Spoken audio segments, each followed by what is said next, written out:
오늘 주시는 하나님의 말씀입니다. 오늘 주신 하나님의 말씀은 구약성경 스가랴 3장 1절에서 5절까지 말씀입니다. 제가 가진 성경으로 구약 1314페이지에 있습니다. 오늘 우리에게 주신 하나님의 말씀은 구약성경 스가랴 3장 1절에서 5절까지 말씀입니다. 함께 교독하도록 하겠습니다. 제가 먼저 읽도록 하겠습니다. 대제사장 여호수아는 여호와의 천사 앞에 섰고 사탄은 그의 오른쪽에 서서 그를 대적하는 것을 여호와께서 내게 보이시니라. 여호와께서 사탄에게 이르시되 사탄아, 여호와께서 너를 책망하노라. 예루살렘을 택한 여호와께서 너를 책망하노라. 이는 불에서 꺼낸 그슬린 나무가 아니냐 하실 때 여호수아가 더러운 옷을 입고 천사 앞에 서 있는지라. 여호와께서 자기 앞에 선 자들에게 명령하사 그 더러운 옷을 벗기라 하시고 또 여호수아에게 이르시되 내가 내 죄악을 제거하여 버렸으니 내게 아름다운 옷을 입히리라. 함께 읽도록 하겠습니다. 내가 말하되 정결한 관을 그의 머리에 씌우소서 하매 곧 정결한 관을 그 머리에 씌우시며 옷을 입히고 여호와의 천사는 곁에 섰더라. 아멘.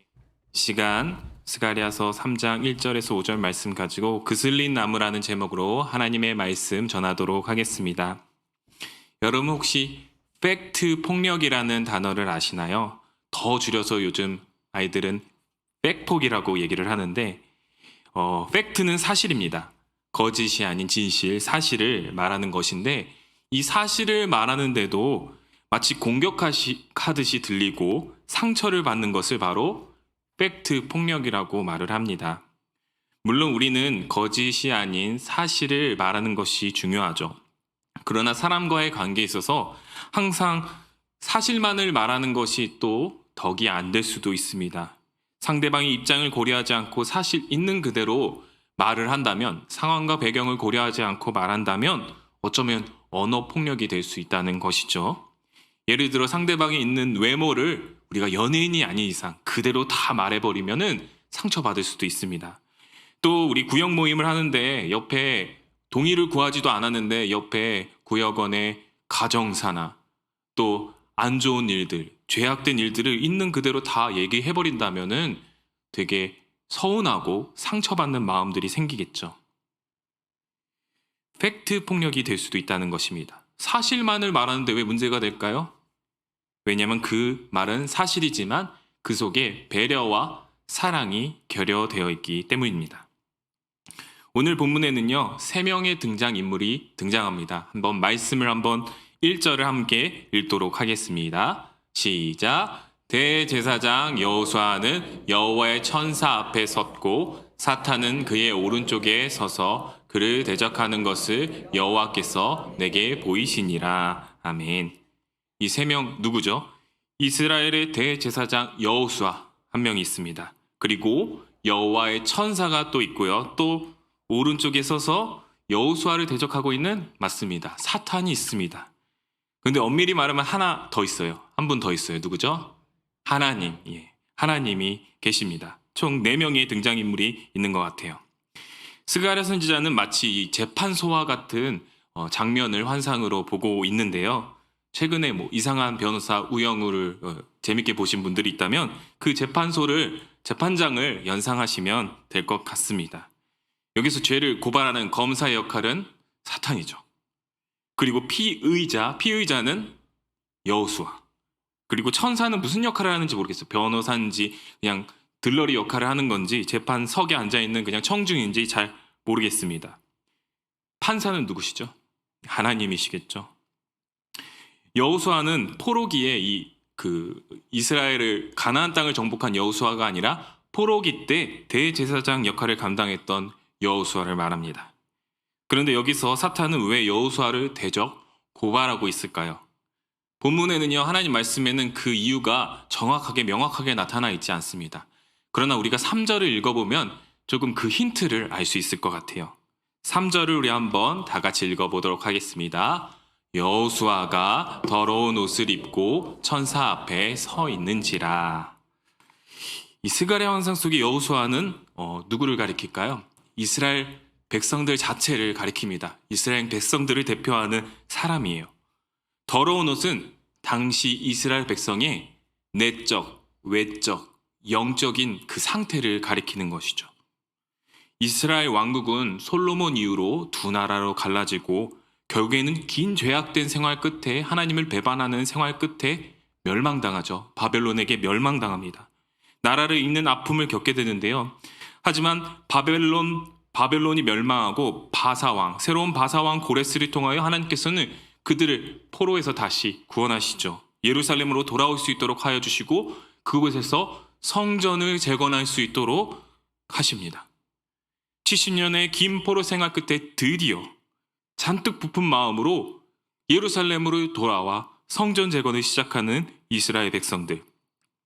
예루살렘으로 돌아오기만 하면 다윗 때처럼 솔로몬 때처럼 정말 군사적으로 물질적으로 큰 영광이 임할 줄 알았는데 그러나 그들에게 찾아온 것은 무엇이었죠? 지독한 가난과 사마리아인들의 방해 공작이었습니다. 결국 여러 가지 방해 요소 때문에 성전 재건은 16년 동안이나 중단돼요. 16년 결코 짧은 시간이 아닙니다.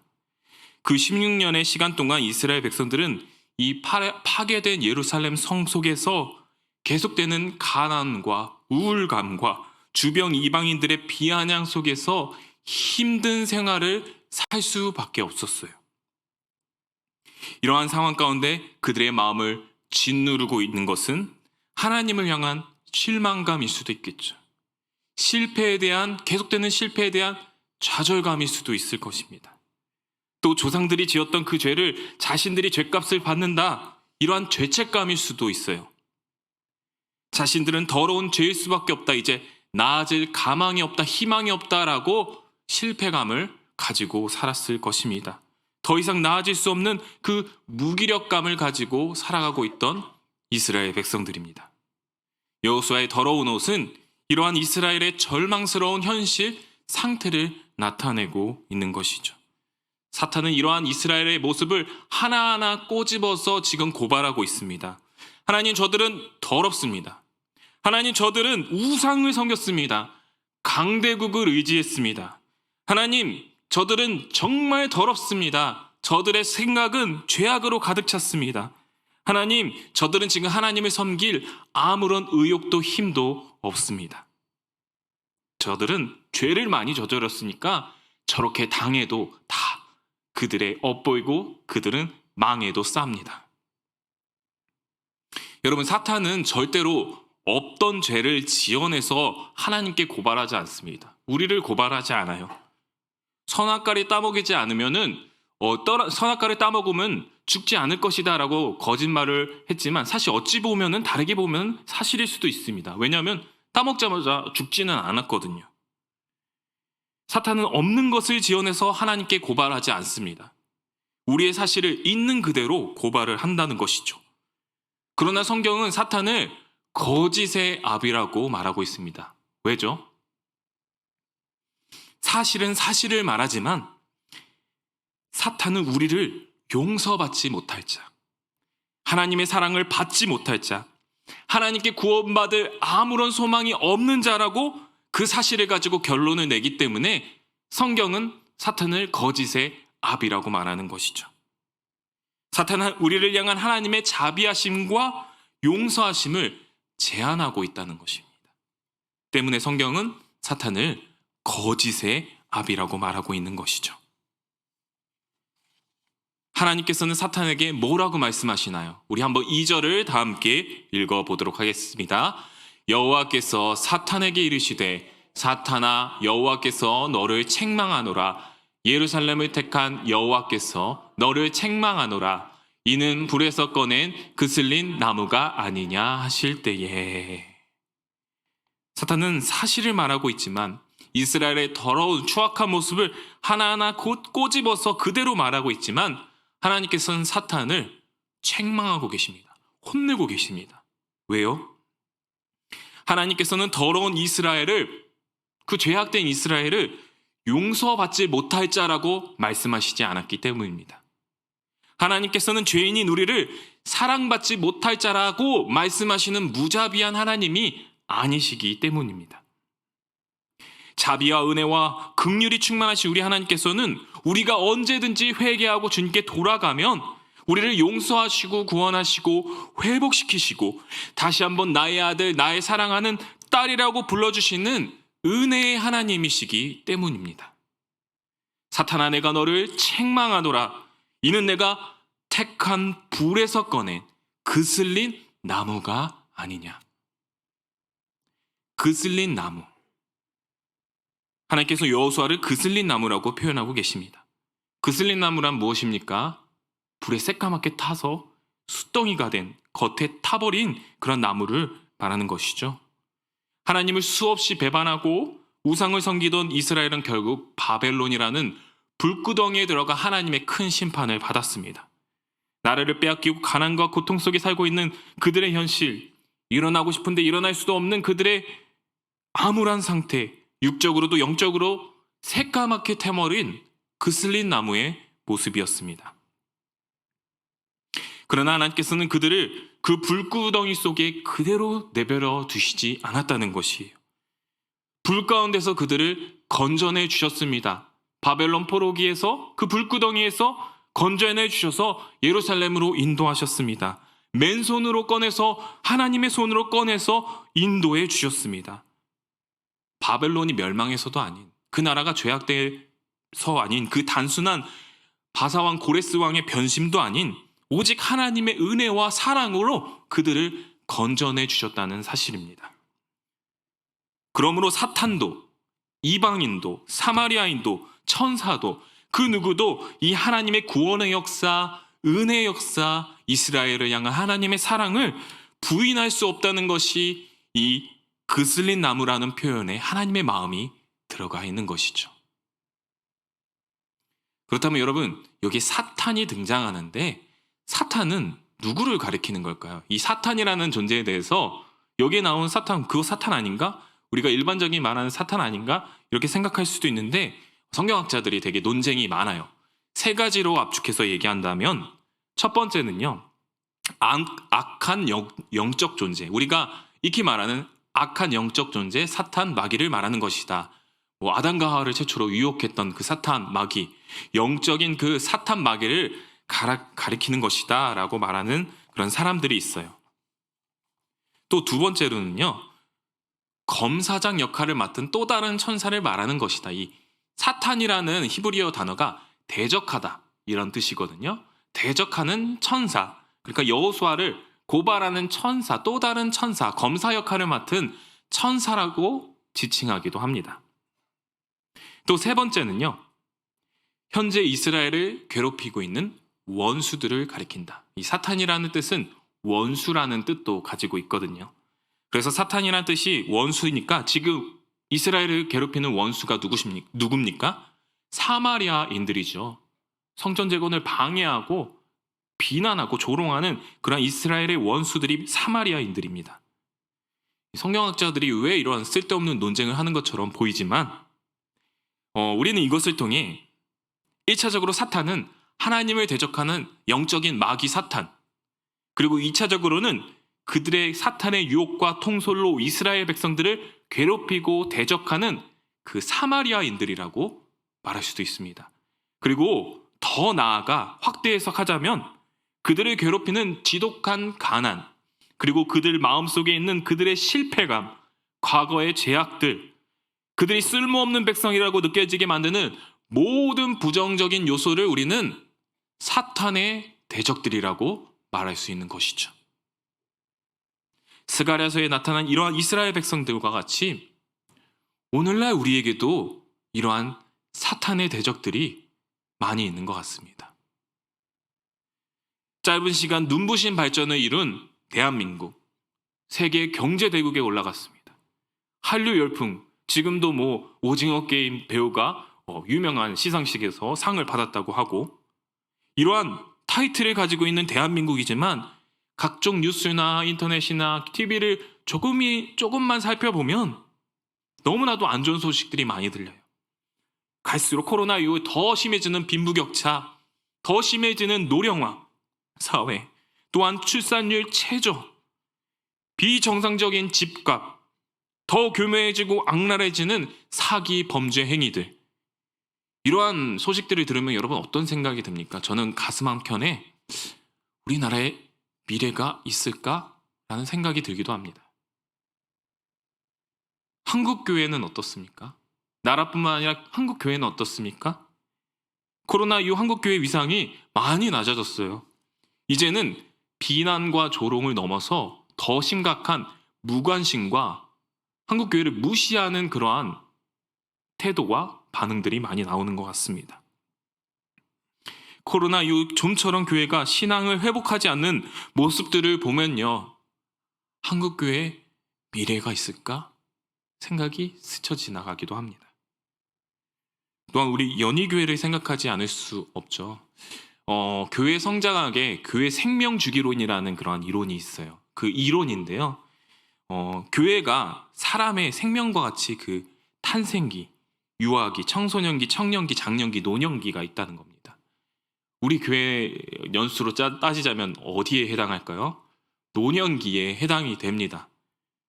어떻게 말하면 사람들이 죽어가고 있는 교회라고 말할 수도 있겠죠.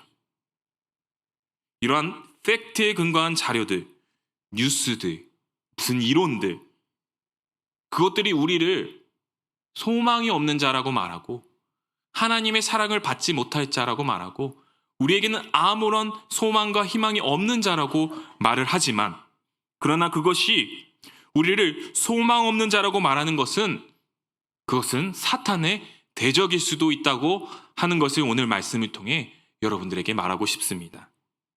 오해하지 마십시오. 부정적인 말을 하는 것이 무슨 사탄의 말이고 사탄의 자식들이라 이렇게 비난하지는 마세요. 그 사랑으로 그렇게 비난할 수도 있거든요. 그러나 그것을 받아들이는 우리의 마음이 중요한 것이죠. 오늘 말씀의 초점이 이것이죠.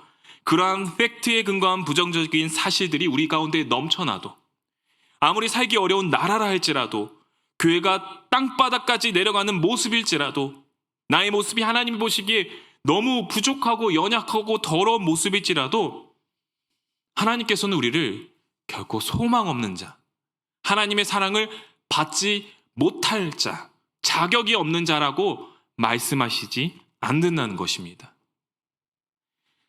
사탄아, 내가 너를 책망하노라. 대한민국은 내가 불구덩이에서 꺼낸 그 선교사들을 통해 꺼낸 내 나라가 아니냐. 연희교회는, 한국교회는 내가 불구덩이에서 꺼낸 나의 교회가 아니냐.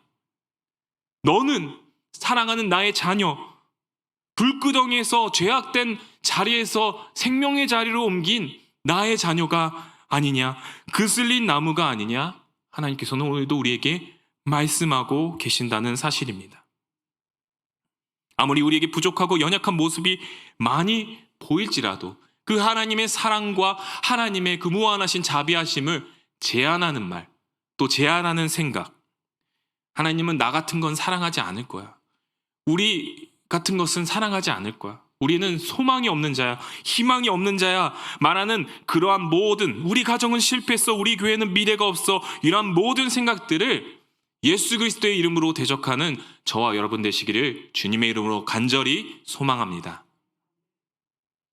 우리 4절을 한번 읽어보도록 하겠습니다. 4절입니다. 여호와께서 자기 앞에 선 자들에게 명령하사 그 더러운 옷을 벗기라 하시고 또 여호수아에게 이르시되 내가 내 죄악을 제거하여 버렸으니 내게 아름다운 옷을 입히리라 하시기로. 아멘.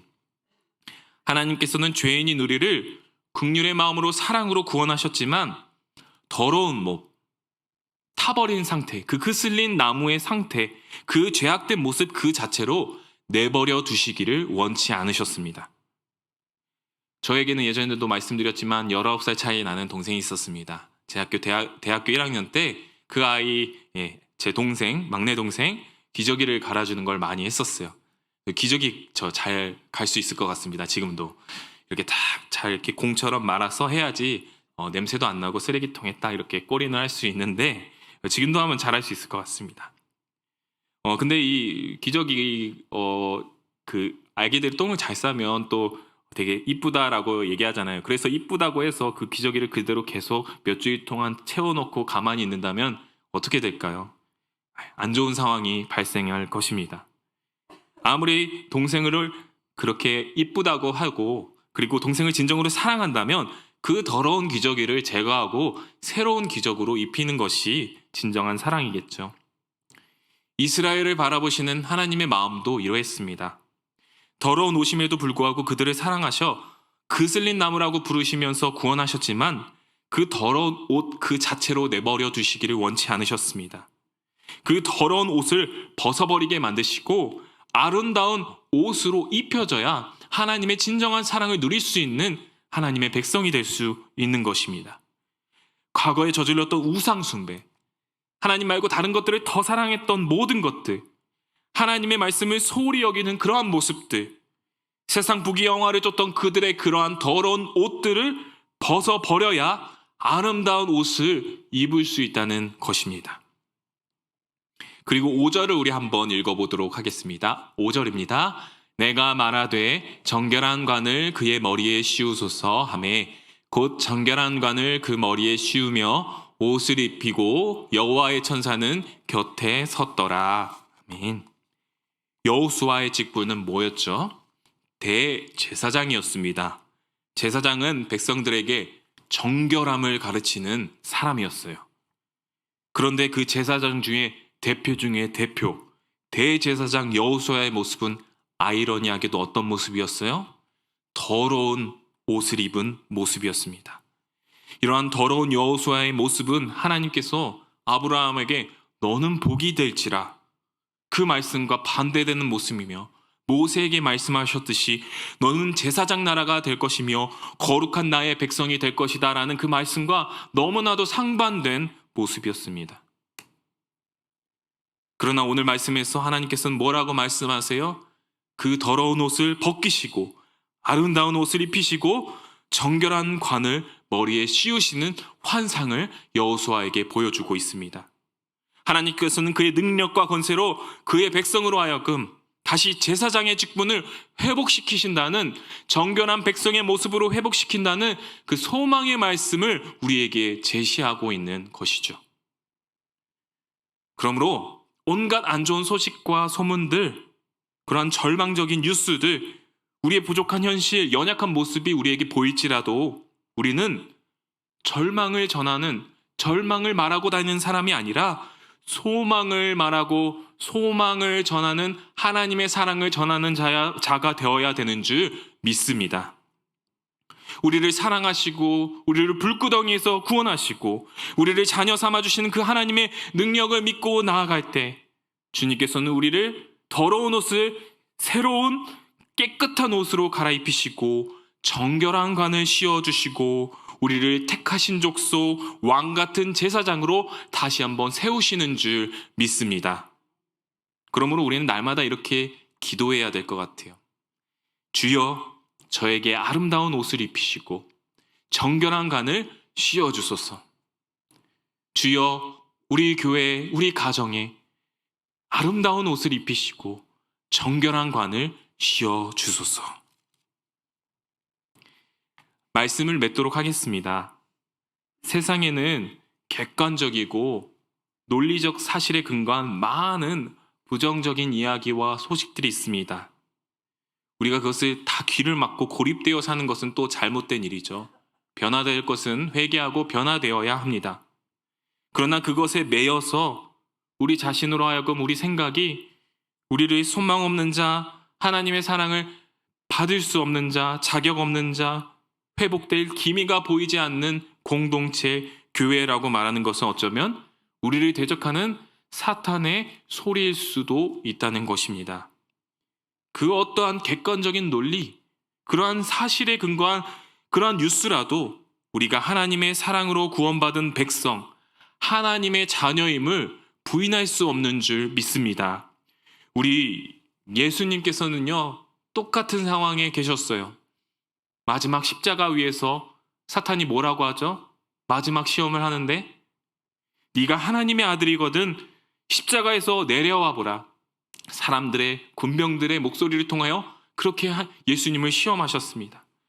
그러나 우리를 사랑하고 구원하신다는 그 열정을 가지시고 아버지의 말씀에 순종하는 그 아버지에 대한 사랑의 확신으로 그 모든 사탄의 대적을 승리하셨습니다. 이겨내셨습니다. 그럼 우리도 예수 그리스도의 그 모습을 본받아 우리를 사랑하시는 그 하나님의 사랑에 근거하여 흔들리지 않는 믿음, 흔들리지 않는 사랑, 흔들리지 않는 확신에 우리는 거해야 되는 줄 믿습니다. 뿐만 아니라 그 하나님의 사랑은 우리뿐만 아니라 우리 사람들에게, 주변의 이웃에게, 사람들에게 전할 수 있는, 사랑과 소망을 전할 수 있는 사람이 되어야 한다는 것이죠. 이곳에 구역장, 검찰, 구역원들이 많이 계실 줄 압니다. 아직 코로나의 위험도 있고 좀처럼 누구 집에서 맛있게 식사를 하고 차를 마시고 간식을 하는 것, 또 소풍을 막 다니는 것이 좀 제한적이고 조심스러울 수 있습니다. 그래서 좀처럼 우리 구역 예배나 모든 것들이 회복되지 않는 것처럼 느껴져요. 이런 생각이 있을 수도 있습니다. 우리 구역에는 소망이 없다. 우리 구역은 회복될 여지가 없다. 나도 이제 더 이상 구역을 섬길 의지와 힘과 여력이 없다. 사랑하는 연희교 성도 여러분, 우리 구역 모든 식구들, 그러한 생각들을 예수의 이름으로 대적하는 저와 여러분 되시기를 주님의 이름으로 간절히 소망합니다. 내가 불구덩이에서 꺼낸 그슬린 나무가 아니냐, 내가 불구덩이에서 꺼낸 너희 구역 아니냐, 연희교회 아니냐, 너가 아니냐, 너희 가정 아니냐. 이러한 하나님의 말씀과 사랑에 귀 기울이시고 주여 우리 구역에, 우리 교회에, 우리 가정에 아름다운 옷을 입혀주시옵소서, 정결한 관을 씌워주소서. 날마다 이렇게 기도하며 주님, 우리 구역을 다시 한번 하나님의 영광을 위하여 사용하여 주시옵소서라고 날마다 기도하고 그것을 체험하는 우리 연희교회 모든 성도님들 되시기를 주님의 이름으로 간절히 소망합니다. 기도하시겠습니다.